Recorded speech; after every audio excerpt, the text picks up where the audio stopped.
دوستو اس ویڈیو میں اردو نثر کی ایک صنف ہے جسے کہتے ہیں اردو افسانہ، اس کے بارے میں ہم معلومات حاصل کریں گے، اور اگر آپ کو لگے کہ یہ کسی اور کے لیے بھی فائدہ مند ہے تو ان کے ساتھ ضرور شیئر کریں تاکہ آپ کے دوست بھی اس ویڈیو سے فائدہ اٹھا سکیں۔ آئیے معلومات حاصل کرتے ہیں اردو افسانہ کے بارے میں۔ افسانے کا فن مطلب شارٹ سٹوری۔ تو دنیا کی ہر شے، ہر ایک چیز کی طرح ادب بھی حالات اور زمانے کے تقاضوں کے ساتھ بدلتا رہتا ہے۔ جس طرح دنیا کی ہر چیز بدلتی ہے اسی طرح ادب، آرٹ، فن یہ بھی بدلتے رہتا ہے۔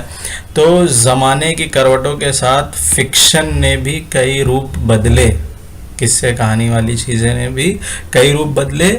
جیسے پہلے داستان دیکھ چکے ہیں ہم، اس سے پہلے کی ویڈیو میں ناول بھی دیکھ چکے ہیں، اور پھر افسانہ جو آج ہم دیکھیں گے۔ فکشن کے سفر کے 3 پڑاؤ ہیں، تینوں کی ایک خصوصیت مشترک ہے۔ وہ کیا ہے؟ وہ یہ ہے کہ قصے کی پیشکش کا انداز ایسا ہونا چاہیے کہ قاری کی توجہ اس پر جمی رہے، اور ہر لمحہ، یہاں پہ اسپیلنگ مسٹیک ہے، ہر لمحہ وہ یہ جاننے کے لیے بےتاب رہے کہ آگے کیا ہونے والا ہے۔ داستان سے ناول نے جنم لیا، اور ناول کا کینواس بہت وسیع ہوتا ہے۔ کینواس مطلب جیسے وہ ایک پیپر جس پہ ہم پینٹنگ بناتے تو وہ حساب سے آپ اندازہ لگا لیجئے کہ کینواس مطلب جس پہ ٹاپکس، جس پہ ناول لکھا جا سکے۔ تو ناول کا کینوس بہت وسیع ہوتا ہے، تخلیق کار اور قاری دونوں سے اس کے مطالبے سخت ہیں، لہٰذا فکشن کے ایسے روپ کی تلاش ہوئی جسے لکھنے اور پڑھنے میں کم جگر کاوی کرنی پڑے، یعنی آسان ہو۔ اس تلاش کے نتیجے میں مختصر افسانہ وجود میں آیا۔ افسانہ مختصر ہوتا ہے، اس میں پوری زندگی پیش کرنے کی گنجائش نہیں ہوتی ہے، اس میں زندگی کے کسی ایک رخ اور کردار کے کسی ایک پہلو سے سروکار ہوتا ہے۔ مطلب اس سے مراد یہ کہ کردار کے کسی ایک پہلو یا اس کی زندگی کسی ایک رخ سے مطلب ہوتا ہے۔ آئیے دیکھتے ہیں افسانے کے اجزائے ترکیبی، یہ ناول سے ملتے جلتے ہیں۔ تو اجزائے ترکیبی تو افسانے کے بھی وہی ہیں جو ناول کے ہوتے تھے، مگر افسانے کا پیمانہ چھوٹا ہوتا ہے، اس کی سائز، کوانٹٹی، ناپنا، تو اس لیے ان کے برتنے کا انداز بدل جاتا ہے۔ اب دیکھتے ہیں جیسے پلاٹ، یہ ناول میں بھی ہے، افسانے میں بھی ہے۔ ناول کے حصے میں اس کی معلومات دیا جا چکا ہے کہ پلاٹ کیا ہے۔ تو اچھے افسانے کی شناخت یہ ہے کہ اس میں ایک لفظ بھی غیر ضروری نہ ہو، کیونکہ اس سے افسانے میں جھول پیدا ہو جاتا ہے اور قاری کی توجہ مرکزی خیال پر مرکوز نہیں رہ پاتی ہے۔ مطلب جو سینٹرل آئیڈیا ہے وہ اس پہ، جو قاری ہے یعنی پڑھنے والا ہے، اس کا دھیان وہاں پہ نہیں رہ پاتا ہے۔ انتشار اور پراگندہ مطلب کہ بکھرا ہوا، تو انتشار یعنی منتشر ہونا، اس کے بھی لگ بھگ وہی معنی ہیں، ہم معنی ہیں۔ تو انتشار اور پراگندہ بیانی سے احتراز افسانے کی اثر پذیری کے لیے ضروری ہے۔ مطلب انتشار اور پراگندہ سے بچا جائے تو افسانے کا اثر زیادہ پڑے گا پڑھنے والے پہ، قاری پہ۔ اجزائے ترکیبی میں دوسری چیز جو ہے وہ ہے کردار۔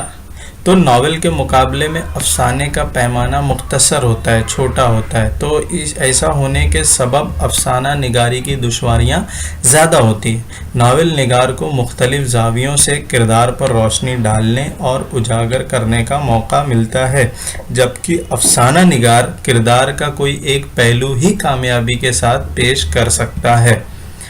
ناول میں تھوڑا زیادہ ہوتا ہے، افسانے میں اس کا ایک پہلو، مطلب بہت زیادہ نہیں، ڈیٹیل نہیں۔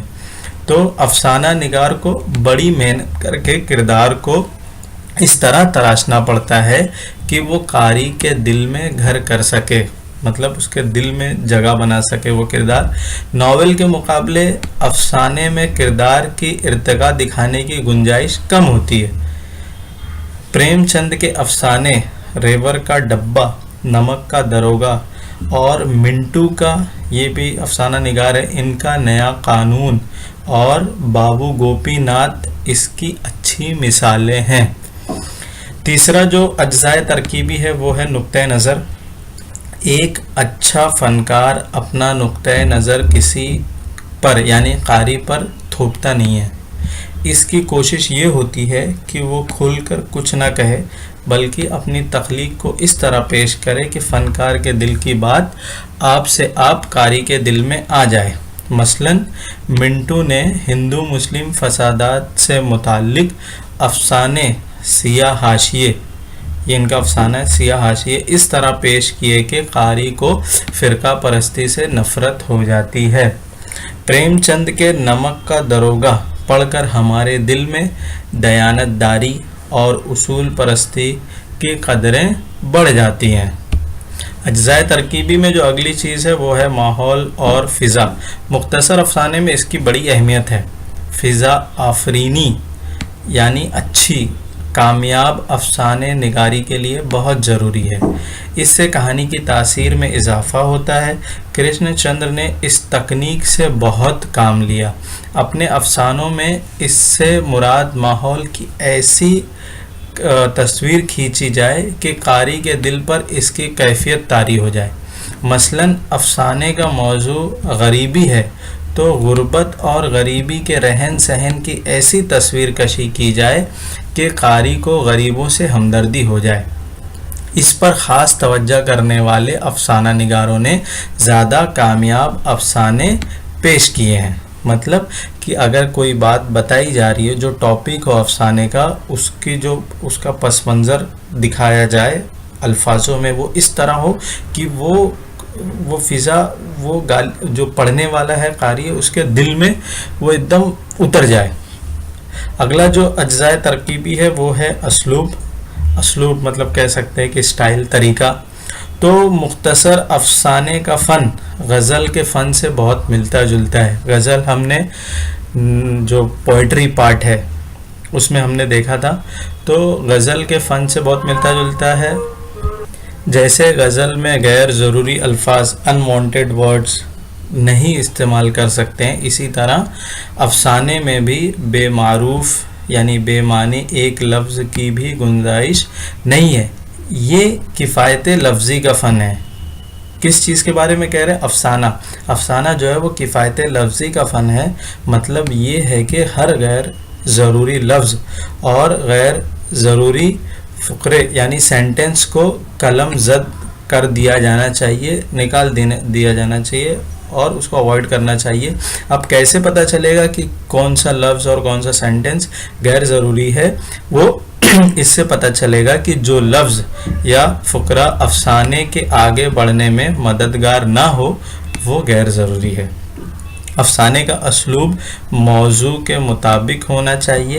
کہا جاتا ہے کہ افسانے کی زبان کو سادہ اور رواں ہونا چاہیے، مگر سادگی کے ساتھ دلکشی بھی ضروری ہے۔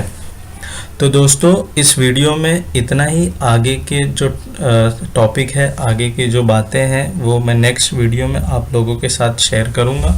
امید کرتا ہوں یہ آپ کے لیے فائدہ مند ہوں گی۔ آپ اسے اپنے دوستوں کے ساتھ بھی شیئر کیجئے، دوسرے اسٹوڈنٹس کے ساتھ، تاکہ وہ بھی اس سے فائدہ اٹھا سکیں۔ اور اگر آپ کچھ اس میں ایڈ کرنا چاہتے ہیں، کچھ کریکٹ کرنا چاہتے ہیں، تو آپ اپنا فیڈ بیک کمنٹ سیکشن میں ضرور دیں، تو اس سے مجھے امپروو ہونے میں مدد ملے گی۔ ویڈیو دیکھنے کے لیے آپ لوگوں کا بہت بہت شکریہ۔